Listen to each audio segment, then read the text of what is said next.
In this lecture, we will continue our discussion with the multiplexing. Last lecture में हमने दो type की multiplexing को डिस्कस किया था. फ्रीक्वेंसी डिवीज़न, जहाँ पे जो capacity of the transmission media है उसकी जो टोटल फ्रीक्वेंसी है that is divided among the different signals. उसके बाद हमने वेवलेंथ डिवीज़न मल्टीप्लेक्सिंग किया था, जिसका बेसिक कंसेप्ट सेम ही है फ्रीक्वेंसी डिवीज़न मल्टीप्लेक्सर्स के, but the only difference is that we are having the light waves to transmit the data and the obviously cable being used over there is optical fiber. जो time division multiplexing है this is for digital signals, और इसमें mainly जो use होता है वो होता है टाइम स्लॉट्स का. So let us start with time division multiplexing. First of all the introduction part. FDM में हमने देखा था कि जो all the signals operate at same time but different frequencies. इस चीज़ का क्या मतलब है कि मान लो कि हमारे पास ये कोई ट्रांसमिशन मीडिया की फुल कैपेसिटी है, तो इसमें जो टोटल इसकी फ्रीक्वेंसी है that is divided into different frequency fragments. मतलब एक सिग्नल जो है वो मान लो F1 के ऊपर काम कर रहा है तो उसकी फ्रीक्वेंसी F1 है.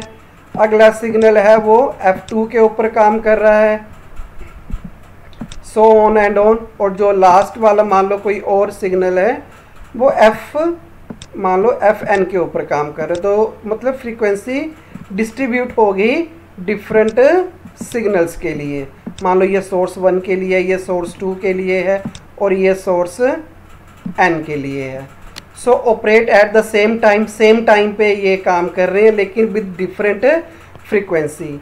But in time division multiplexing में क्या होता है कि जो जितने भी सिग्नल्स होते हैं they operate with same frequency but at different times. इस चीज़ का क्या मतलब है कि मान लो कि this is the capacity of the transmission media. तो ये जो फर्स्ट सिग्नल है उसको सेम सारी के सारी फ्रीक्वेंसी मिल जाएगी सेम फ्रीक्वेंसी पे. और मान लो कि ये कोई दूसरा सिग्नल है, इसको भी सारी के सारी फ्रीक्वेंसी मिल जाएगी. जैसे यहाँ पे तो पार्ट ऑफ द फ्रीक्वेंसी था, यहाँ पे फुल फ्रीक्वेंसी मान लो F, सेम फ्रीक्वेंसी लेकिन डिफरेंट टाइम्स पे. मान लो कि ये इसके लिए टाइम क्या था T1 और इसके लिए टाइम क्या था T2. So in TDM all the signal operates with same frequency but at different times. So TDM is a digital multiplexing technique that is accomplished when the available bandwidth, ये जो available bandwidth है of the medium exceeds that of the digital signal to be transmitted. Same concept है कि जब भी transmission media की capacity बहुत ज़्यादा है और इंडिविजुअल सिग्नल्स की कैपेसिटी बहुत कम है, तो उस वक्त हम बंच ऑफ सिग्नल्स को इकट्ठा करके फिर उसको एट गिवन बैंडविड्थ के ऊपर उसको भेज सकते हैं. बेसिक कंसेप्ट जैसे हमने कहा आपको कि इसका बेसिक कंसेप्ट ये है कि मान लो ये देखो ये फ्रीक्वेंसी है, सेम फ्रीक्वेंसी है ये, और ये सिग्नल 1 के लिए पूरी फ्रीक्वेंसी यूज़ हो रही है, ये सिग्नल 2 के लिए सेम फ्रीक्वेंसी पूरी यूज़ हो रही है, लेकिन उनके टाइम जो हैं ऑपरेट करने के वो डिफरेंस हैं. मान लो ये T1 पे काम कर रहा है, ये T2 पे, सो ऑन एंड ऑन. सो इस टेक्निक में क्या होता है कि जो बैंडविड्थ ऑफ द लिंक है वो ऐसे शेयर की जाती है इन सच ए वे दैट ईच यूज़र या channel is allocated the entire bandwidth. सारी बैंडविड्थ इसको एलोकेट की हुई है लेकिन for a finite period of time intervals. मतलब लेकिन कुछ टाइम इंटरवल्स के लिए, और इन टाइम इंटरवल्स को हम बोलते हैं टाइम स्लॉट्स या time slice. The time slot is assign to each signal in a round robin fashion. Round robin fashion का मतलब कि जैसे पहले 1 को मिली, फिर 2 को जब एक साइकिल ख़त्म हो गया फिर नेक्स्ट साइकिल शुरू होगा, so and on. So during which the data if any is transmitted. In other words only one signal occupies the medium at a particular instant of time, जो हमें इस डायग्राम से पता चल रहा है. अब इसका बेसिक कंसेप्ट क्या है? जो इसका बेसिक कंसेप्ट है वो ये है कि जो भी इनकमिंग डाटा है from each source are briefly buffered, मतलब टेम्परेरी बफर किया जाता है, और जो बफर है वो टिपिकली 1 बिट लेंथ का हो सकता है या 1 कैरेक्टर इन लेंथ हो सकता है। और ये जो बफर्स हैं they are actually scanned sequentially to form a composite data stream. जो कंपोजिट डाटा स्ट्रीम वो तभी बनती है जब ये बफर्स को हम सीक्वेंशली एक एक करके मतलब स्कैन करते हैं। The scan operation is sufficiently rapid, ये इतनी जल्दी हो जाता है, so that each buffer is emptied before more data can arrive, ताकि हर बफर को इतनी जल्दी खाली किया जा सके जिससे पहले कोई नया डाटा आने के लिए रेडी हो। Composite data rate must be at least obviously equal to the sum of the individual data rates. तो ये इसका बेसिक कंसेप्ट था। अब प्रोसेस देखिए ये हमारे पास सोर्स हैं, मान लो कि हमारे पास 3 सोर्स हैं। ओके, तो ये फ्रेम्स हैं, इनको हम फ्रेम्स बोलते हैं। इसमें कितने स्लॉट्स बनेंगे? जितने नंबर ऑफ सोर्सेज होंगे। यहाँ पे नंबर ऑफ सोर्सेज क्या हैं? 3। तो एक फ्रेम के अंदर कितने स्लॉट्स बनेंगे? 3 टाइम स्लॉट्स बनेंगे, ये वाले, मतलब ये 3 स्लॉट्स बनेंगे। So the multiplexer collects and stores the incoming signal from all of the slow lines, ये हमारी स्लो लाइन्स हैं, connected to it and allocated time slice on the fast link to each in turn. सभी को एक time slot दिया गया है, इसको भी एक टाइम स्लॉट मिला हुआ है और इसको भी टाइम स्लॉट्स मिला हुआ है। Each transmission when received can be separated according to the time slice allocated by the demultiplexer. जब ये डीमल्टीप्लेक्सर पे पहुंच गया तो जैसे ये BADCFE था, तो ये देखो ये डेस्टिनेशन 1 को पहुंच गया, 2 को और 3 को। सो हमने बताया कि जो TDM है that actually works with digital signals.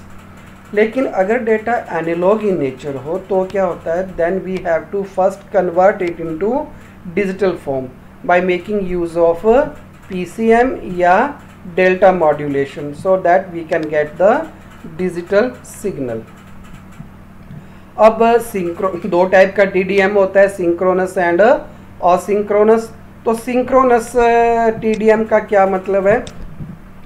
इसमें जो सेंडिंग मल्टीप्लेक्सर है और रिसीवर डीमल्टीप्लेक्सर है वो सेम फ्रीक्वेंसी के ऊपर ऑपरेट करते हैं, so that the synchronisation can be maintained. So even if there is no data to be send by the input source, मतलब कि किसी टाइम इंटरवल पे अगर किसी सोर्स के पास कोई डाटा सेंड करने के लिए है भी नहीं है, तब भी जो मल्टीप्लेक्सर है that inserts an empty time slot for the same, मतलब हर सोर्स के लिए एक एक टाइम स्लॉट हर फ्रेम में मिलेगा। और अगर कोई सोर्स जो है वो डाटा उसके पास नहीं है भेजने के लिए, तो जो उसका टाइम स्लॉट है विद इन दैट फ्रेम वो एम्प्टी ही रहेगा, उसको हम ऑक्यूपाई नहीं करेंगे। So each device sending A signal is given exactly the same amount of time slot सबके लिए एक जैसा ही है, so that they can transmit the data over a link in a round robin fashion, irrespective of कि source के पास कोई data transmit करने को है कि नहीं है। और सिंक्रोनस में जो data flow of each input sources that is divided into units, और हर यूनिट जो है वो एक बिट, एक बाइट और ग्रुप ऑफ बाइट्स का हो सकता है, and each input gets 1 time slot. अब यहाँ पे फ्रेम का रोल बड़ा इंपॉर्टेंट है। वो ये कहते हैं कि अ साइकिल ऑफ जो इनपुट यूनिट्स हैं फ्रॉम ईच सोर्स, हर सोर्स से, is grouped into a frame. इस फ्रेम के अंदर हर जो यूनिट है वो इंसर्ट की जाती है। फॉर एग्जांपल अगर हमारे पास 4 इनपुट सोर्सेज हैं तो एक फ्रेम के अंदर 4 स्लॉट्स होंगे ही होंगे। दो slots corresponds to the each input source. ये जो फ्रेम फॉर्मेशन है जो हमने पिछली 2-3 स्लाइड्स जो भी पढ़ी हैं यहाँ उसके बारे में सब क्लियर हो जाएगा। So this is a logical view of how the data units are from different input units are divided into frames. अब देखिए यहाँ पे हमारे पास 4 सोर्स हैं, ए के पास ये 4 टाइम्स ए है, बी के पास 3 टाइम्स बी है, सी के पास 2 टाइम्स सी है और डी के पास 1 टाइम डी है। तो अगर हमारे पास 4 अगर इनपुट्स हैं तो हर फ्रेम में कितने टाइम स्लॉट्स होंगे? 4, 1 2 3 4, 1 2 3 4, 1 2 3 4।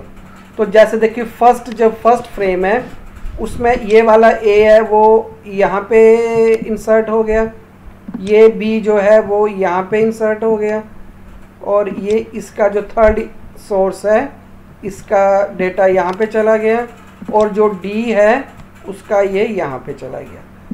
तो हर के लिए एक टाइम स्लॉट फिक्स था और वो टाइम स्लॉट्स के अकॉर्डिंगली वो इनका जो डेटा था, इंफॉर्मेशन थी, वो यहाँ पे आके इंसर्ट हो गई। ये फर्स्ट फ्रेम हो गया। सेकंड फ्रेम में देखो ये जो ए था वो यहाँ पे आ गया, ये बी था, ये बी यहाँ पे आ गया, ये सी था, ये सी यहाँ पे आ गया, लेकिन डी के पास कुछ भी नहीं था तो उसका जो टाइम स्लॉट है वो एम्प्टी रहा, लेकिन रहेगा ज़रूर। बेशक इसके पास कोई डेटा नहीं है फिर भी ये टाइम स्लॉट इसके लिए रिजर्व रहेगा।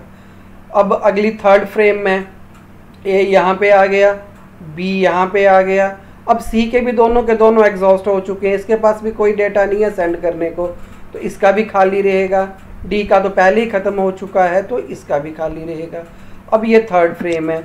अगर हमारे पास अगली फोर्थ फ्रेम भी आ सकती है, उसमें भी ऐसे ही 4 स्लॉट्स होंगे, पर क्योंकि इसके पास सिर्फ और सिर्फ अब एक जो सोर्स है उसका डाटा ही है सेंड करने को, बी का भी कुछ नहीं है, सी का भी कुछ नहीं है और डी का भी कुछ नहीं है।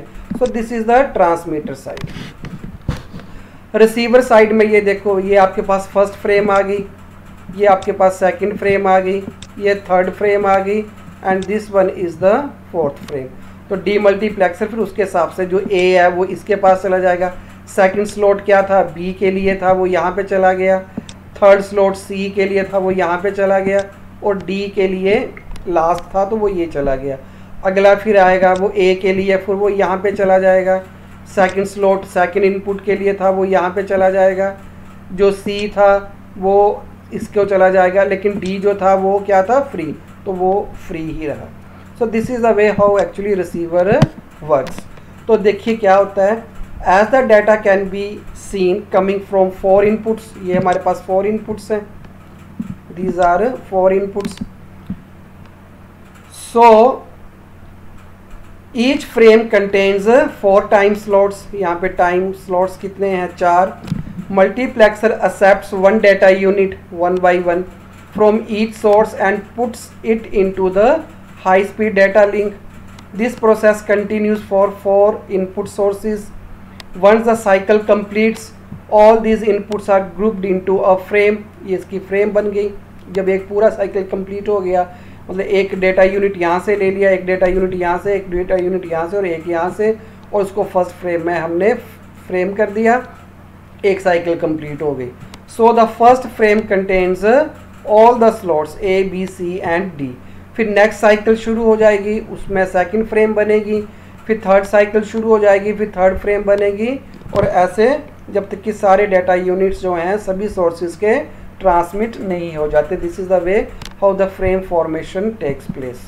अब इसकी लिमिटेशन क्या है? हमें पता चला कि इसकी लिमिटेशन यही हो सकती है कि इसमें ऐसी सिचुएशंस आ सकती हैं जिन सिचुएशंस में कुछ टाइम स्लॉट्स हैं वो फ्री हैं। इसका मतलब अभी भी effective use of total bandwidth of transmission media नहीं हो रहा, क्योंकि इसके थ्रू भी डेटा जा सकता था, लेकिन ये टाइम स्लॉट्स क्या रह रहे हैं? Free. So this is the main limitation. We find that in synchronous TDM some of the slots may remain empty, and if the source has no data to send, this leads to inefficient utilization of channel bandwidth or the medium bandwidth. This limitation is overcome by making use of another technique which is known as statistical TDM, और इसको intelligent TDM भी बोलते हैं और asynchronous TDM भी बोल सकते हैं। तो asynchronous TDM, first of all कि जो asynchronous TDM टेक्निक है, it allocates time slot dynamically on demand. मतलब अगर उसके पास सोर्स इनपुट के पास कोई डाटा यूनिट सेंड करने को है, तभी उसको जो टाइम स्लॉट जो है वो एलोकेट होगा, अदरवाइज उसको नहीं होगा। A slot is allocated to an input source only if the slot has some data to send. It means obviously no empty slots are transmitted, so it is more efficient than synchronous TDM. और जो empty slots है those are not being transmitted, क्योंकि उसका transmit करने का कोई मतलब ही नहीं है. So each frame has lesser number of slots than the number of input lines.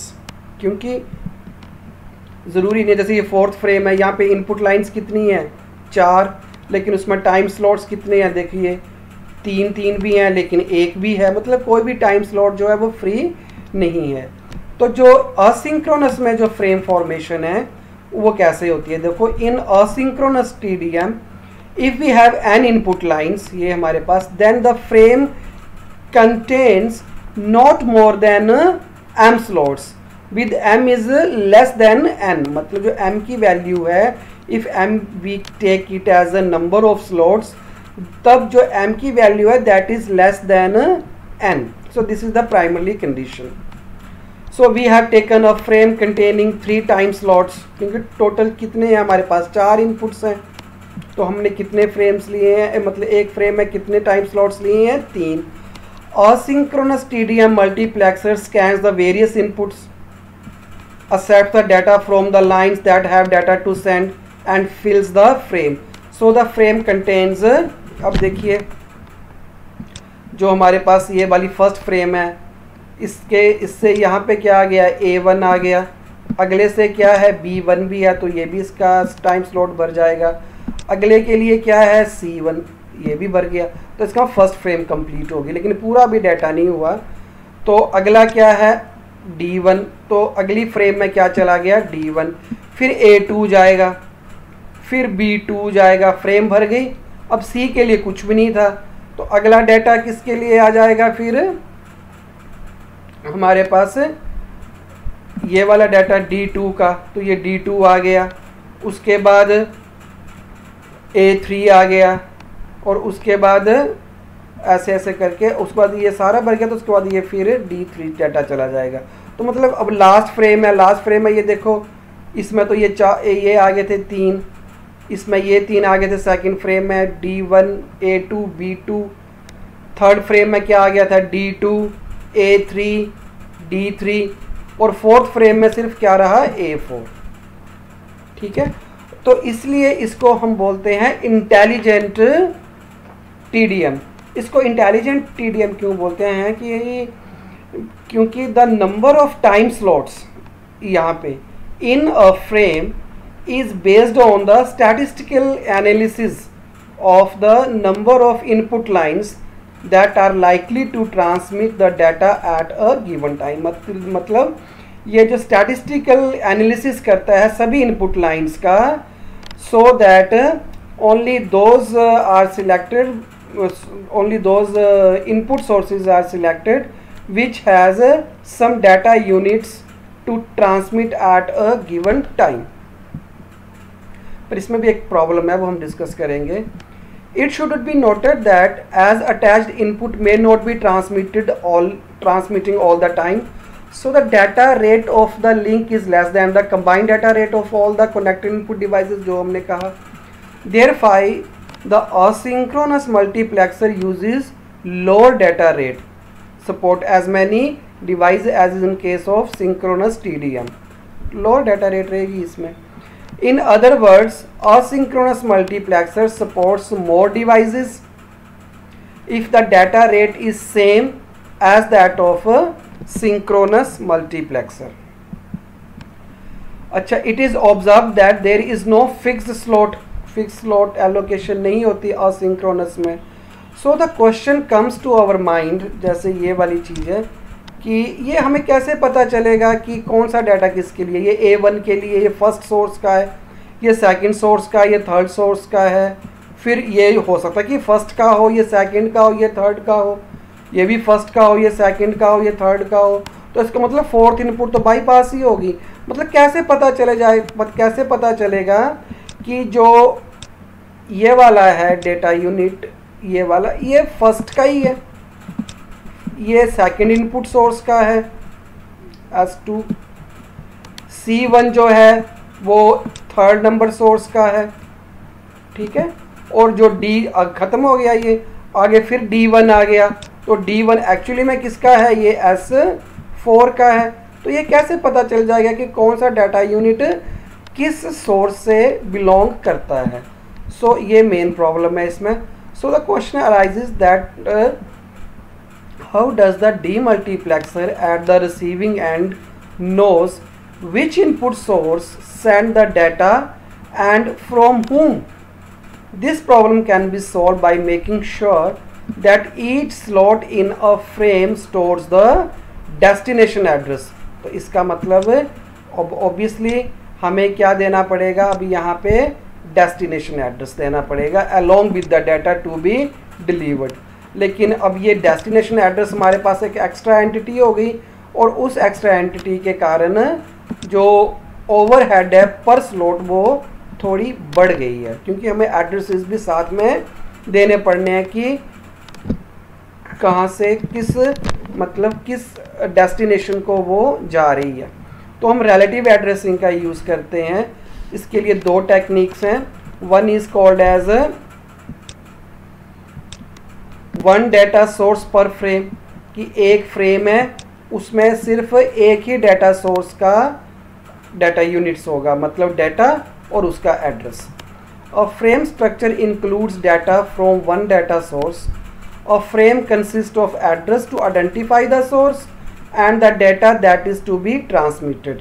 This frame structure लेकिन सूटेबल है in cases where the load is very less. लेकिन बहुत सारा अगर लोड होगा तो बड़ा सारी फ्रेम्स हमें बनानी पड़ेंगी, क्योंकि हर इंडिविजुअल डाटा यूनिट के लिए अलग से फ्रेम बनेगी।